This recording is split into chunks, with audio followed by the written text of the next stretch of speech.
All right, good morning. Welcome to week 12 of our biochemistry reviews and the first review for your fourth unit. So I hope your exam went well last week. Just a brief overview of this unit. Today we're going to be talking about the glycogenolysis, and the pentose phosphate pathway.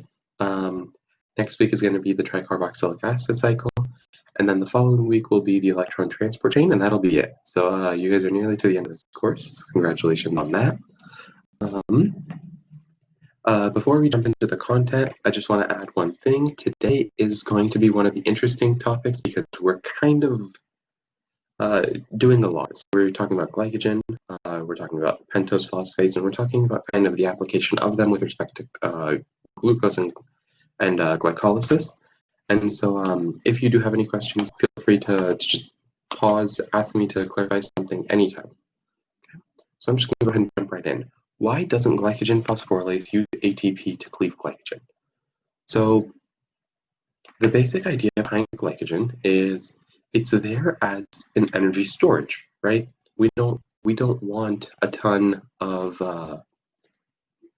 glycogen when we're burning energy because we need to cleave that glycogen so we can get that energy. So would it make sense to use up energy to get that energy? Yeah, technically yes, because that's what we do with glycolysis, for example, in the priming reactions. But glycogen, or I should say glycogenolysis, is really, really efficient. Okay, so the answer to this one is C. Okay, and the reason the answer to this one is C is because glycogen phosphorylase does not want to waste ATP, or I should say XTP. So no ATP, no GTP, etc. Okay, using inorganic phosphate, well, that's just a regular old reactant. Okay, and it lets us cleave, it lets us cleave a single glucose 1-phosphate,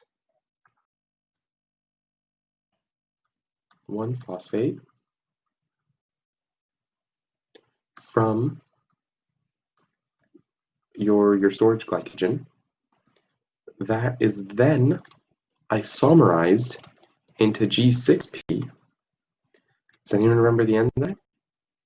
It's phosphoglucomutase. Okay, so phospho and gluco make sense, right? It's a phosphorylated glucose. Mutases are similar to isomerases, except they're moving something from one part of a molecule to another. So in this case, you're moving the phosphate group from 1 to 6. Okay, so that's the basic idea behind glycogen phosphorylase. It's quite efficient. Okay, so now what happens to glycogen phosphorylation with a high concentration of ATP? Okay, so without knowing any of the actual apologize, lost my train of thought. Without knowing any of the actual math or the regulation pathways, let's logic through this. Okay, so when you have high ATP, you probably have a lot of energy. If you have a lot of energy, you don't need glycogen to get you more energy. Okay, and that's kind of the basic logic that we're gonna apply. When ATP is present, it's a negative effector for glycogen phosphorylase, and it decreases glycogen breakdown. In other words, high ATP equals high energy, glycogen breakdown is inhibited, B. Okay, and I'm going to go ahead and write that so that you guys can see it. High ATP equals high energy. Excuse me, I lost space there. Equals no need for glycogenolysis. Okay, and it just occurs to me, I did forget to give a little part of the explanation for number 1, so I'd like to go back to that for a moment. Okay, so in number 1, one of the things that drives the reaction forward is concentration. Okay, so the delta G naught prime, I should say, of this reaction is pretty close to 0. Okay, in the body, the delta G is close to -6 kilojoules per mole. Why? Because we've got a lot of we've got a high concentration of inorganic phosphate. Okay. Specifically, we've got a high ratio of inorganic phosphate to glucose 1-phosphate. And that makes sense, right? Because glucose 1-phosphate is around long enough to get mutated to glucose 6-phosphate, and then it's gone. Whereas inorganic phosphate, we release a ton in all kinds of reactions, right? And so it's got a high concentration, and that's what drives this reaction forward, and that's why we don't have to use ATP or GTP. Okay, it's very spontaneous as it is. All right. Sorry. So going back to this high energy status. So these are some graphs from your book, and they kind of describe the general idea of inorganic phosphate with respect to glycogen phosphorylase. So if we remember this curve, this is a sigmoidal curve.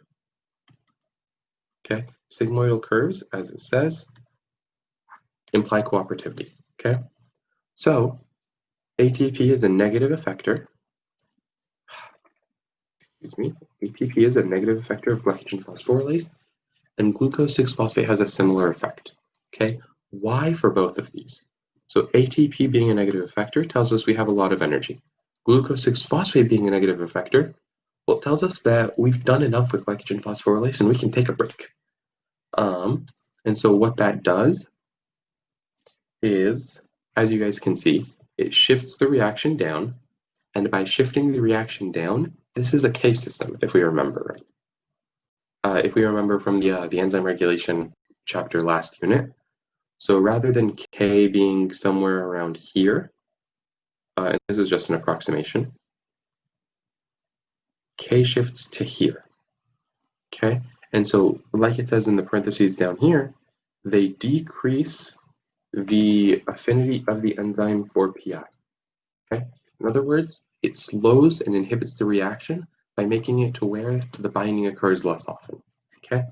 On the other hand, ATP by shifting this curve up, again, if we go to cooperativity, so this would be right around here, K, the original K is here, your new K is here, you increase the affinity for inorganic phosphate. And why is that? Because AMP is effectively not energy for us, right?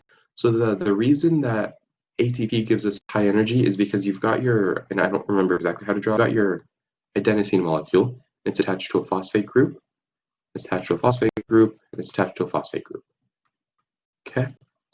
These bonds are phosphate oxygen POP bonds, right? Phosphodiester. And then this phosphorus has oxygens attached to it.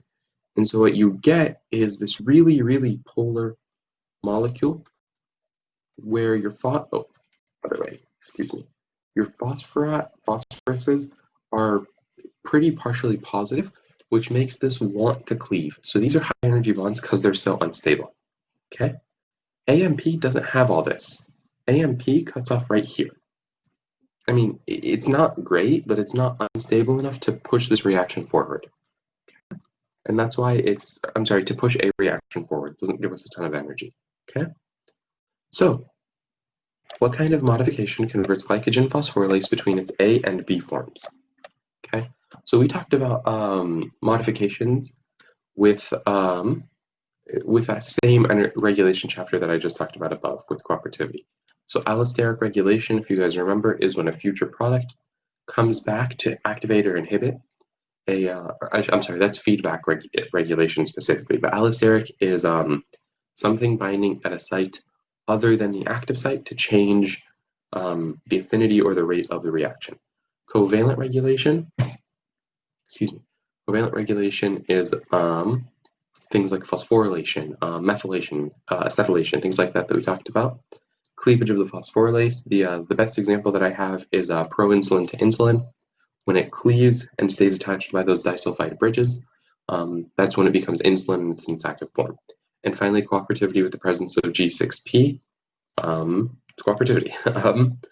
So we talk about two of these in the above unit as generally for glycogen phosphorylase. We talk about cooperativity and cooperativity is a type of allosteric regulation right here. And so this occurs for both glycogen phosphorylase forms, so we know it's not either of these. So is it a covalent regulation or the cleavage of the phosphorylase? I'm going to go ahead and skip. It's a covalent regulation, and specifically, it is the phosphorylation of serine 14. Okay, and I want to write that down. I have seen questions similar to this, phosphorylation of serine 14. Okay, and that phosphorylation, I just want to make sure that I clarify, B goes to A when phosphorylated. So A is the phosphorylated form, B is not phosphorylated. Okay, all right, so on that topic, which form of glycogen phosphorylase is its more active form? I'm not sure if anyone remembers, but I'm just going to go ahead and jump to it. Form A. Form A is the more active form, and we're going to talk about why in a little bit. Okay, so here's the, let me see how much I need to zoom out to get all of this. Okay, so here's that. So this is kind of a graph that shows us what's going on with respect to glycogen phosphorylase. So as we see up at the top, you've got phosphorylase B, you've got phosphorylase A. Okay, so phosphorylase A is phosphorylated. It's quite simple there. And the enzyme that regulates phosphorylation, adding the phosphate group is phosphorylase kinase, removing is phosphoprotein phosphatase A. Okay, I know for a fact this has been asked about. I don't see the phosphoprotein phosphatase asked about often, but I wanted to include it just in case. Okay. The next important thing to look at is we have T state and I cut it off just a little bit. There we go. We have T state and R state, which reminds me of the MWC model. So I'm just going to write that down over here. MWC. Okay. And we have all these things across the arrows that help us with the transfer. These are activators and inhibitors. Okay. So AMP, we know what AMP does, right? AMP turns on glycogen phosphorylase. And so what it does in this case is that it's an activator that helps convert it to its A form. Or I'm sorry, not to its A form, to its relaxed form, to its binding form. Okay? Whereas ATP and glucose 6-phosphate and glucose, because when we have those, we have the potential to get the energy. These inhibit it. Okay? We don't need more glucose 1-phosphate because we've already got enough. So let's go back to our inactive form and relax. Okay? Then an interesting one that's on here is caffeine. Okay, and we're going to talk about caffeine in a little bit. It's interesting. One thing that I want to point out here, there is no AMP, there is no ATP, there is no G6P. Okay, they're not here. And this is part of the reason the phosphorylase A is so active. Okay, it doesn't have all these inhibitors. It's not inhibited, so it's persistently active. Okay, it's less sensitive to this allosteric regulation. Okay. Okay. So caffeine. This is the interesting thing. So a lot of people say caffeine gives me energy. The reality is this. Caffeine, sorry, I've lost my mouse. There it is. Caffeine inhibits this phosphorylase. So you're no longer using your stored energy. That's why you crash. Caffeine makes you think that you've got a lot of energy, and admittedly, you have a lot of the carbohydrates, the glucose, and the like that you can use to get energy quickly. But as soon as you run out of those, you crash. Why do you crash? Because you can't get any more glycogen because you're inhibiting your phosphorylase, and that's present on both sides, which tells us that it's susceptible to that. So I want to point out how we've been talking a lot about regulation in, I think it was in week 8, maybe it was week 7, as being, it could be covalent control, it could be allosteric, it could be this, it could be that. Glycogen phosphorylase has both covalent and non-covalent, and non-covalent specifically is allosteric regulation, But I want to mention that they're not mutually exclusive. A single enzyme can be regulated in multiple different ways, and that's kind of why they work so well. We're very efficient because our enzymes are controlled in so many different ways. Okay, so what makes phosphorylase A more active? And I'm going to go back to zooming in for these so we can. So the first thing that we talked about is less susceptible of, I apologize, I think I've spelled that wrong, less susceptible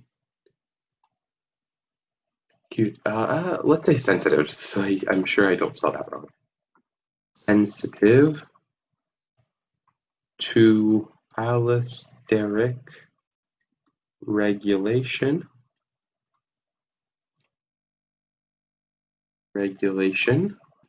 that leads to persistently active. But there's another reason. Okay, I wrote MWC in that top right corner and then I kind of left it alone. But the fact is the MWC model is really important for us right now because it's what's going to explain why phosphorylase A is more active. Okay, so this is a concept that I didn't cover in a ton of depth because I don't think that it's one of the most important concepts with the MWC model. I think that it's more important to understand the actual concept behind it. But within the MWC model, there's this concept called L, okay? And L is an equilibrium constant that reflects the ratio of T0 over R0, okay? And so L is kind of what drives, when I say the reaction compensates, what I mean is L, okay? So if L is 10, let's say, so for every one relaxed form, there's 10 tens forms, and we get rid of all of our tens form, well, L is still 10, so some of our relaxed form is going to transfer to be tens to make up for, to keep L 10, okay? On the other hand, or excuse me, not on the other hand, so in this case, there's an L for phosphorylase B, and there's an L for phosphorylase A, okay? Over R0 of A and of B, okay? And these are different values, and that's something that's really important to recognize because this is what makes A more active is that LB is greater than LA. In other words, LB favors its tense form, LA favors its relaxed form. Okay, so without needing this non-codification, phosphorylase A is going to be more active. Okay, so what this tells us is we don't need an activator like AMP to drive glycogen phosphorylase when we have phosphorylase A. On the other hand, if we only had phosphorylase B, we would only be able to do glycogenolysis with AMP present. Okay, so this is kind of one of the biggest reasons. And I'm going to go ahead and just very briefly write that over here. LB is greater than LA with respect to the MWC model. Okay, does that make sense?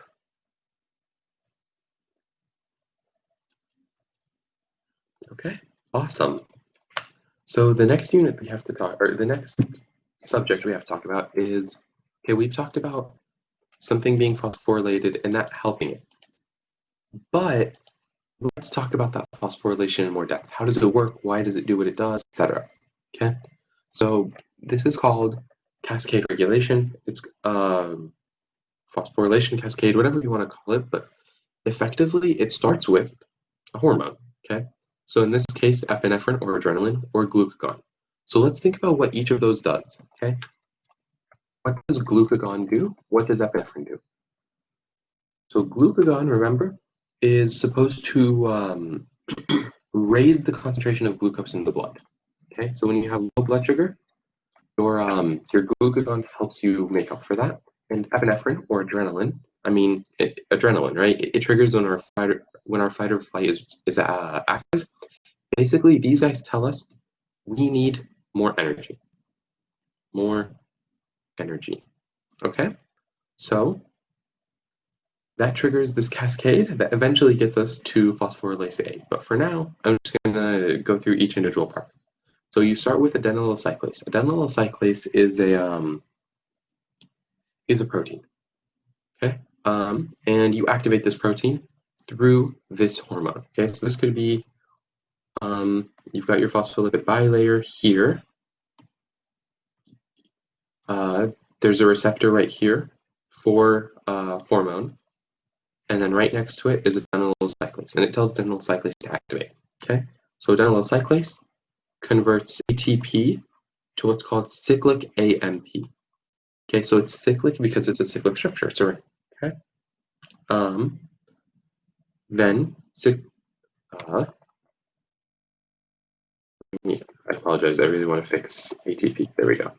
ATP goes to cyclic AMP. Okay. So cyclic AMP is now free to travel through the cell. It travels until it's a protein kinase, which I'm just going to abbreviate PK, and it activates the protein kinase. Okay. Active PK. All right, so that's the step here. We activate our protein kinase. This protein kinase, once again, free to travel through the cell, activates phosphorylase kinase, okay? Again, through phosphorylation. And I want to point out, phosphorylase kinase is the enzyme that we talked about in that model up above, okay? So what it does for us is it activates, or it phosphorylates glycogenphosphorylase to convert it to its A form, okay? So I want to point out a couple of things. First, we use quite a bit of ATP here, right? We've used one ATP to get to cyclic AMP. Then we use an ATP to phosphorylate phosphorylase kinase. Then we use two ATP to phosphorylate glycogen phosphorylase. Phosphorylase kinase and then glycogen phosphorylase. I believe I misspoke. That's a lot. Like that's a lot. And so what we have here is just a lot of reactions happening at once. And so this takes up quite a bit of energy. We've used 4 ATP. You know, from glycolysis, we only get 2 ATP back. Okay, so the question comes up, and the question would be, why would we do this, right? If we're using 4 ATP, let's just get 2 phosphorylases. I mean, every glucose is only going to give us 2 ATP back, so we're losing energy, aren't we? Yes and no. We're losing energy for a single molecule of glucose 1-phosphate. But remember that glycogen phosphorylase A is perpetually active, or it's persistently active is the word that's used most often. Okay, so glycogen phosphorylase A is going to keep cleaving glucoses. Okay, so that's the first thing. The second thing is location. We've talked about compartmentalization before. It's especially important here. Okay, glycogen is stored in the muscle and in the liver. Okay, in the muscles, I should say, in the muscles and in the liver. So the liver, if I'm running a marathon, my liver is not really involved. Okay, so I can lose a little bit of energy in my liver to get some glucose into my blood so that it can get into my muscles and I can burn the energy there. Okay, so your body is all about being efficient. I'm gonna lose some of the energy in my liver that I can get back later by eating in order to get energy into my muscles. Okay, so I'd like to talk about a couple of the bullet points that we have here. Glycogen is made in response. We talked about that. Epinephrine preparing the body. We've talked about that. So glucagon secretion is inhibited by insulin. Okay, so we need glucagon in order to have this process happen. Glucagon or epinephrine, but in a traditional state. So if your blood sugar is high or low. So glucagon secretion is inhibited by insulin. So in diabetics, glycogen is degraded even when glucose is high. Okay. In other words, because diabetics aren't able to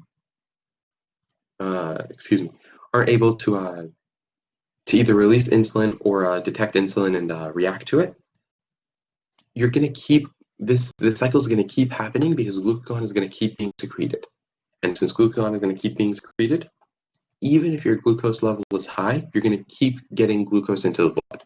Okay, that's one of the dangers of being a diabetic. You don't have glycogen stores as often, or usually don't, I should say.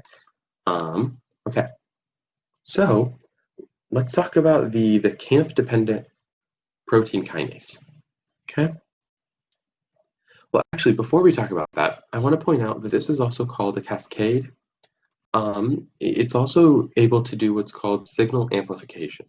So this CAMP, cyclic AMP, if I can find my mouse, there it is free to roam around the cell. And it's not like it's stuck to this protein kinase.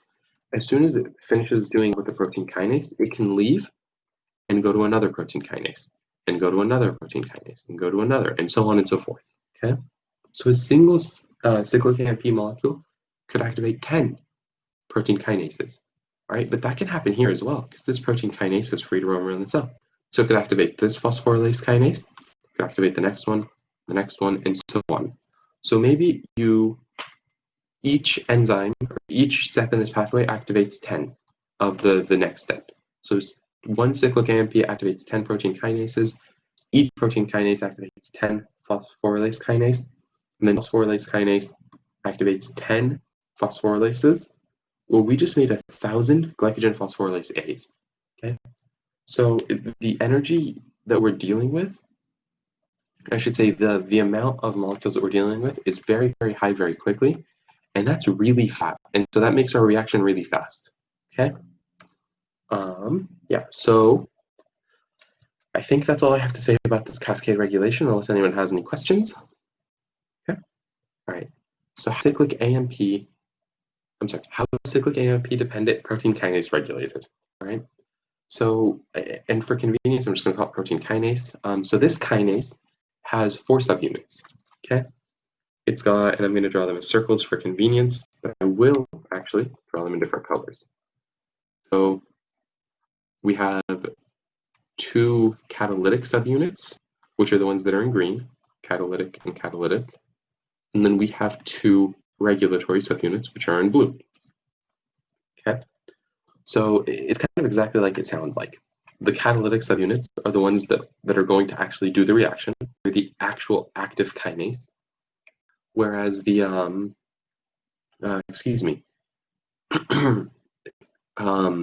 the regulatory subunits, when they're bound, they're inhibiting this reaction from happening. So when I add cyclic AMP, what happens? Well, I mean, I think we can all kind of guess just based on the logic of it. But your regulatory subunits are going to fall off. So you're going to get, and this should be an equilibrium arrow. I'm going to correct that now. You're going to get 2 change that to green. 2 catalytic subunits free to roam around and be catalytic. And then you're going to get a regulatory subunit with cyclic AMP attached. And the cyclic AMP can fall off and go activate different protein kinases later. Okay, I need to put a 2 there. There we go. And so because of that, this is, I have seen questions about the basic structure of protein kinase regulation, and that's why I wanted to include it here. Okay. So the next question is, describe the reciprocal regulation of glycogen synthesis and degradation. So I haven't talked a lot about glycogen synthesis. And the reason is it's fairly intuitive. Using that original phosphoglucomutase that we talked about in question 1 or 2 that converts G1P into G6P, the same thing can happen backwards. Okay, so now you have 1P. Okay, G1P can, react with UTP. Okay, so instead of ATP, it's UTP. Uridyl, I believe it's called. I think they just call it uridine actually. Uridine triphosphate, that forms what's called UDP glucose and pyrophosphate. Okay, so let's think about this. And I'm going to do this over to the right side. So you have G1P plus UTP gives us UDP glucose plus pyrophosphate. So pyrophosphate is 2 phosphates. So this, I wanted this out because it's something that I got confused with. So this has 1 phosphate group. This has 3 phosphate groups. This has 2, and this has 2. Okay. So at first I was really confused. I was like, where'd the extra phosphate come from? But there isn't an extra phosphate. Okay. All right. So you might be wondering, okay, so is it UTP hydrolysis that makes this reaction really quick? Not really. It's actually the next reaction. It's going to be the pyrophosphate hydrolysis into two phosphate groups, and for convenience it's just going to be PI, into two phosphate groups. This is the very, very, very negative delta G value that drives the top reaction forward, okay? So by putting these reactions together, we get a lot of the top reaction through the bottom reaction, okay? And that's actually it for glycogen synthase. You don't need to know a ton for it. So the reason that I very briefly mention it is because I want to show us this. And I've showed you in the last section, I love these diagrams. I think they're really great at showing what's going on. So I'd like to walk through it, and I'd like to take a few minutes on that. Okay. Before I do, does anyone have any questions? Excuse me. Okay, so let's jump right in. So we're going to look at the left side first, because that's the synthesis, and then we're going to go to the right side with the degradation. So glycogenesis, then glycogenolysis. So when we have, so I guess I'll just throw this out here. When you have low blood sugar, you activate epinephrine and glucagon, and that inhibits this pathway. Okay. For now, we're not going to talk about that. We will talk about it at the end. So as I said before, you have glucose plus ATP to get to G6P. That isomerase changes to G1P. You add a UTP to get UDP glucose. It goes through glycogen synthase, and you get to glycogen. Okay. So how is this regulated? Like we said, glucose 6-phosphate will activate it. Why? Because if you have a ton of glucose 6-phosphate,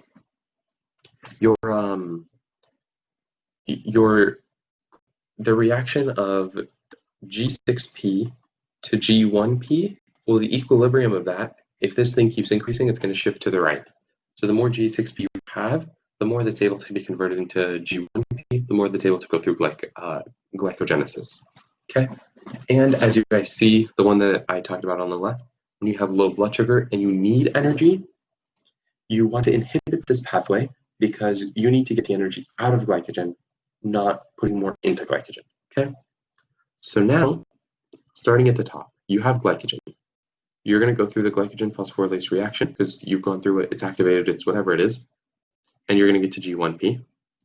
G1P is going to isomerize into G6P, and then G6P is going to go through glucose steps 2 through 10 or 2 through 11, depending on your oxygen status. Okay, so low blood sugar activates epinephrine and glucagon, and they activate this pathway as we've talked about.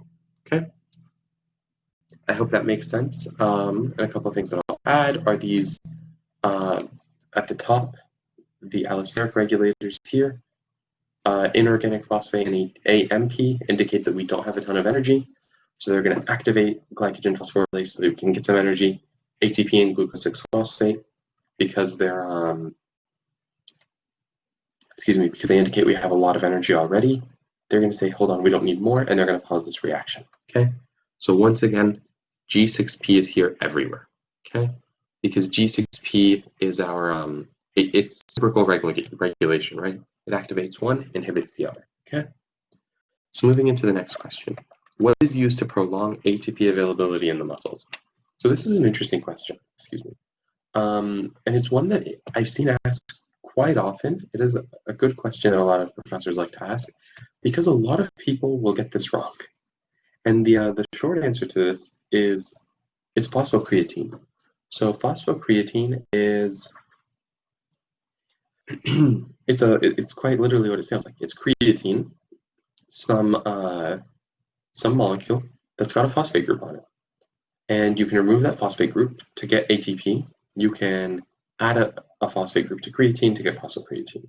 Okay, and so because phosphocreatine is able to phosphorylate ADP into ATP, I should say, it can preserve our ATP availability. And I'd like to show sorry, I left my mouse again. So I'd like to show this little diagram. So this diagram tells you how much of your total energy are you getting at each point of your exercise. So at the very beginning, you'll see that every single thing is at 0, except this orange line. So 100% of your energy is coming from the ATP you have available to you. That fades within 2 or 3 minutes. It's barely there. So because this ATP keeps releasing ADP, you've got a high concentration of ADP, and you've got phosphocreatine that drives this reaction, so you get more of your energy from your phosphocreatine. That preserves the amount of time that gives us quite a bit of time. So up to half an hour, you're still getting quite a bit of energy from phosphocreatine, but eventually it fades as well. However, at this point, you start doing anaerobic metabolism. So at this point, you maybe you've run out of oxygen and you're going to go through lactate fermentation. You're going to go through, the body only does lactate. I was going to say alcohol, but that's yeast. And maybe if you're working out for quite a bit longer, so marathon runners rather than sprint runners, they'll be using aerobic respiration or aerobic metabolism. And you might have learned in Bio 2, if you've taken it, how some marathon runners and some like sprinters, I don't know the exact term, their muscles are different because of this concept, how some will use aerobic metabolism and some will use primarily anaerobic, okay? Yeah, okay. So this is kind of all of the pre-pentose phosphate pathway stuff. So I want to pause here for a moment to make sure that we're all okay with it, okay? So just a quick recap, you get a ton of energy from cleaving, or you use some energy to cleave glycogen, but because you're activating glycogenphosphorylase, it cleaves a ton to make up for that. That helps you get a ton of G1P, which is summarized to G6P, which can travel through the body to get you to get your muscles the energy that they need. Okay, phosphocreatine extends the amount of ATP that you have in your excuse me, in your muscles, so that you can keep working eating anaerobic metabolism for a little bit of time. Okay, so the pentose phosphate pathway, and this is one of the, I think, confusing pathways for a lot of students because it doesn't really have to be a pathway. So glycolysis we've talked about as being reaction 1 to reaction 2 to reaction 3 to reaction 4. Okay, and that's also not quite perfect either, because I can get maybe G3P, so glyceraldehyde 3-phosphate from somewhere. That would be made in reaction 5. I can just put G3P in there and say, okay, reaction 6, let's go. Okay, so you can enter and exit glycolysis at multiple stages. The pentose phosphate pathway is similar. Okay, so as I think you saw from the first question, describe the oxidative branch of the pentose phosphate pathway. Okay, so the oxidative branch is the first 4 reactions, and your book and your slides kind of pair these reactions together, which I'm not too fond of, but so I'd like to talk about them kind of individually. So first reaction is, so actually before we start into each specific reaction, so we've been dealing with a lot of NADH, and NADH is great, but we also need NADPH, okay? And so the pentose phosphate pathway is one of the ways that we can get to NADPH, okay? So as you guys can see, we start with a ring, okay? So we draw glucose most often as the straight chain, right? Carbon 1, carbon 2, carbon 3, all the way down to 6. It's more stable in its ring conformation, and so we draw it as a ring, okay? So this first reaction is catalyzed by G6P dehydrogenase, okay? And that makes sense, right? When we look at glycolysis, when we've had dehydrogenase reactions, we go from NAD to NADH. This is the same thing here, except with NADPH, okay? Now that dehydrogenase reaction will turn this from an alcohol to a ketone, okay? And specifically, it's called a lactone, okay? I'm not sure exactly why we call it a lactone, simply because it's, I believe it's a carbohydrate naming system, but I'm not sure exactly. So this is called 6-phosphoglucanate. Okay, I apologize, it's weird wording. 6-phosphoglucanate.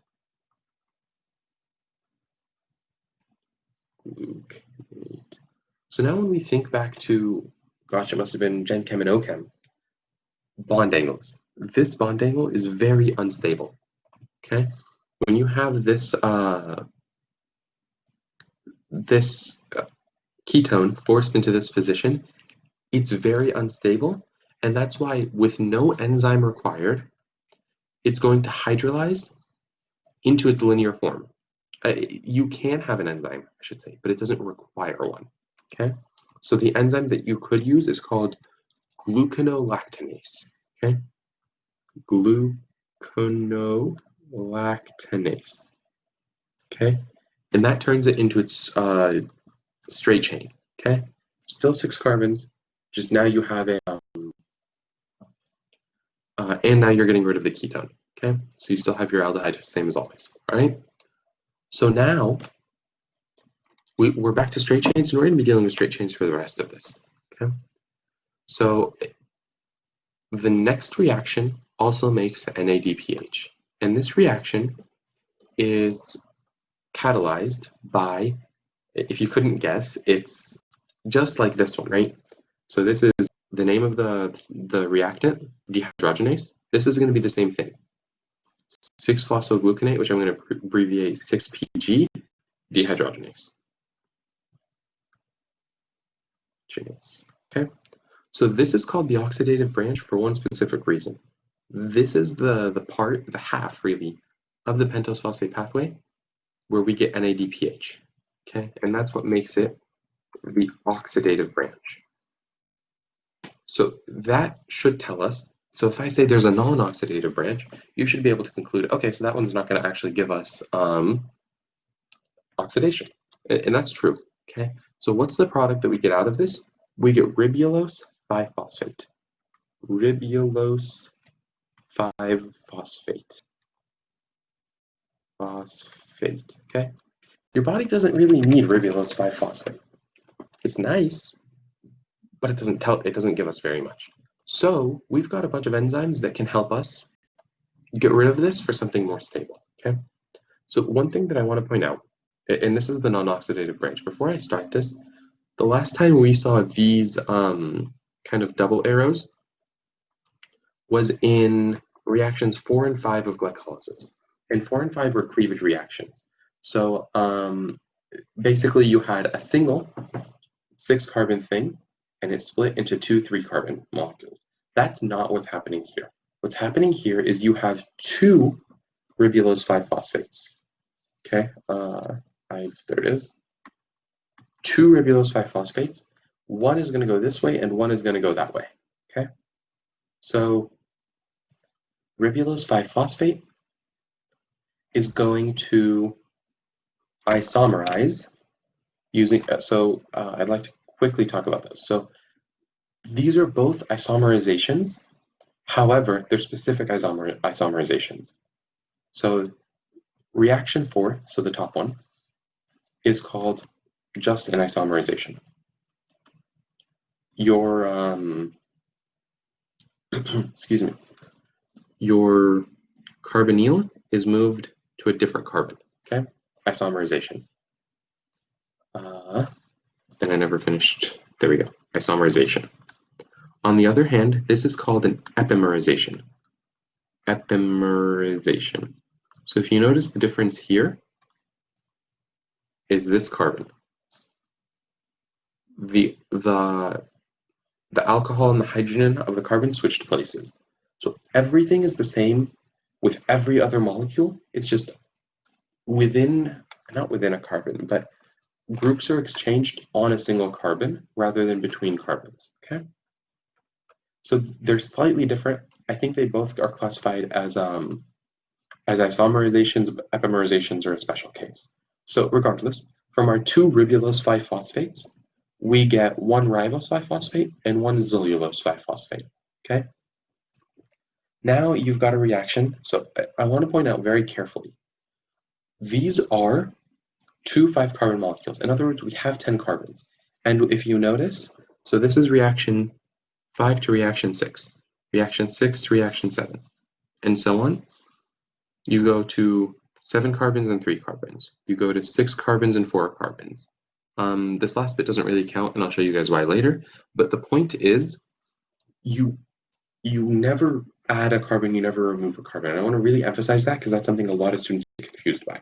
Okay, so reaction 6 is xylulose 5-phosphate plus ribose 5-phosphate.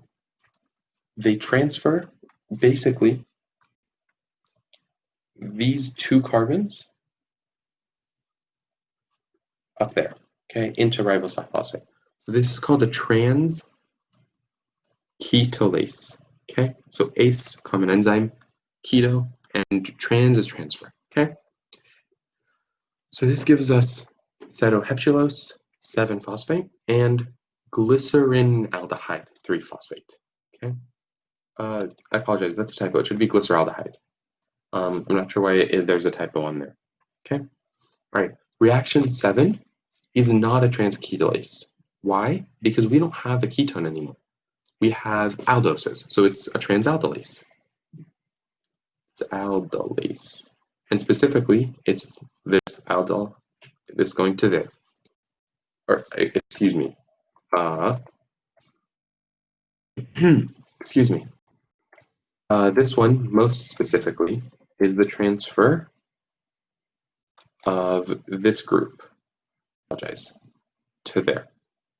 Okay? And that's the transaldolase reaction. And that gives us erythrose 4-phosphate and fructose 6-phosphate. Okay? So this is kind of the end. There's one other step, and that's step 8, which is we introduce another zolulose 5-phosphate. So that's this thing. And that zolulose 5-phosphate plus the erythrose 4-phosphate using a transketolase.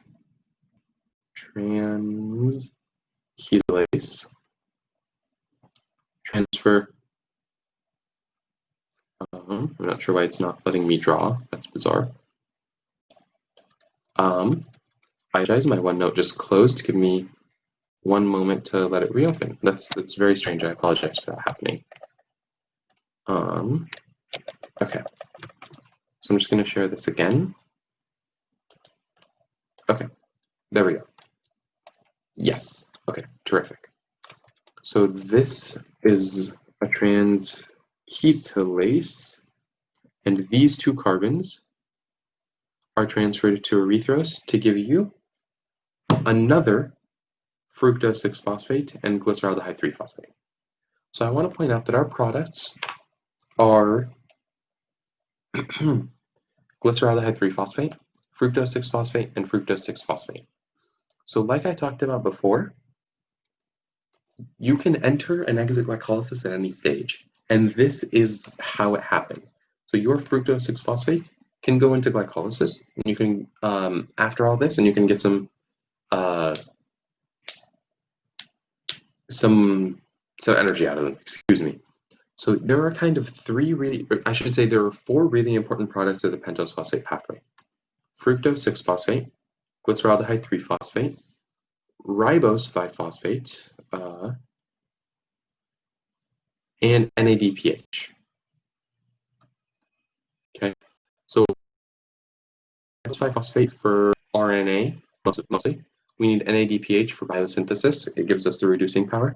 And we need these two for glycolysis. So the reason, we're about to get into the reason that I think most people struggle with the pentose phosphate pathway. And it's not a hard reason, but it's something different than anything that we're used to doing before, okay? And that is, I'll get to that in a bit. And that is that you can only go through certain parts of the pentose phosphate pathway as needed, okay? So you don't have to go through every single step, every single time, okay? It seems that I've gotten ahead of myself and I forgot step 1, so I'd like to very briefly talk about that. So the question is, how is glucose 6-phosphate dehydrogenase regulated, and why is this important? Okay, so glucose 6-phosphate dehydrogenase, just a reminder, takes glucose 6-phosphate, makes NADPH, and gives us our 6-phosphogluconate. Okay, and that 6-phosphogluconate is the unstable thing that can spontaneously be removed. Okay, so the question that I asked is, how is it regulated? And your slides in your book don't give a ton of information about this, but the short answer is it's allosterically inhibited by NADPH. So inhibited by NADPH and fatty acids. So your NADPH can be used in fatty acid biases. So some of those products from each synthesis can inhibit this phosphorylation. This dehydrogenation. So this is kind of the pentose phosphate pathway's way to separate glucose between glycolysis and the PPP. Okay, because if you don't have any NADPH, if you don't have any of these fatty acids, your glucose could be better spent on getting them than on getting ATP if we have ATP. On the other hand, if you don't have any ATP, but you have these fatty acids, this part is inhibited and you go to glycolysis. So it really this regulation gives the cell almost the freedom to do what it needs to do when it needs to do it. Okay, so now let's talk a little bit about what happens in the pentose phosphate pathway when certain things are required. Okay, so we talked about the 4 basic things that are required. Which really I'm going to cut down to 3 and combine fructose 6-phosphate and glyceraldehyde 3-phosphate into, we need glycolysis, we need NADPH, we need ribose 5-phosphate. Okay, so in this case, when you need ribose 5-phosphate and NADPH, only the oxidative branch occurs. Okay. I apologize, I seem to have lost my mouse again. This happens a little bit too often. Only oxidative branch occurs. Okay, so let's go back up and look at this oxidative branch. So this oxidative branch, per molecule of glucose, gives us 1 molecule of ribulose, which can be quickly isomerized into ribose, and 2 molecules of NADPH. So we go in, we get ribose, we get NADPH, and we're done. Okay. So now, if we need ribose 5-phosphate more than NADPH, remember, we don't have to go forwards, right? I told you guys the pentose phosphate pathway is the weird one that lets kind of anything happen. So when we need ribose 5-phosphate, we don't care as much about NADPH. We can take fructose 6-phosphate and G3P and do the non-oxidative branch backwards. Okay, so let's see what that would look like. So we introduce glyceraldehyde 3-phosphate and fructose. We get xylulose and erythrose. Xylulose, we know we can quickly epimerize back into ribulose, which can go into ribose. We can also introduce another fructose to react with erythrose to get acetoheptulose and glyceraldehyde, or we can introduce glyceraldehyde here as well. We can react these two, again, backwards, to give us ribose and xylulose. Xylulose can be epimerized and then isomerized into ribose. Okay, so in other words, we don't have to go through the pentose phosphate pathway to get NADPH out. We can just go through this part of it, get ribose, and call it a day. Okay. All right, what if we need more NADPH than ribose 5-phosphate? Okay, so this is one of the weird ones. So effectively, you're going to put in some glucose, you're going to get ribose, NADPH, and some carbon dioxide. Ribose is going to go to fructose and glyceraldehyde, like we've been doing. So you're basically going to do the entire reaction of the pentose phosphate pathway, oxidative and non-oxidative.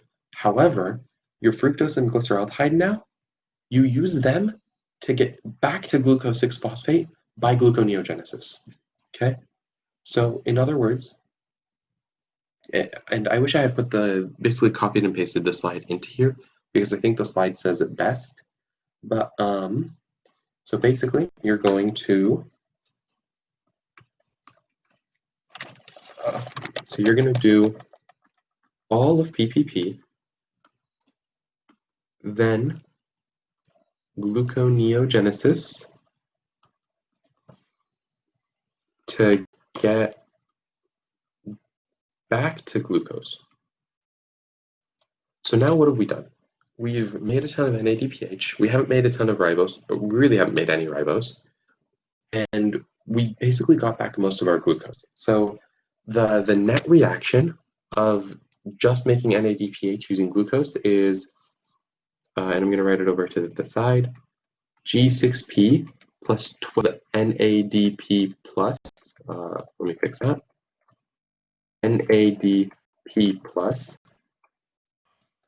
yields, I'm not sure why it's not sliding over, there we go, yields 6 CO2 plus 12 NADPH.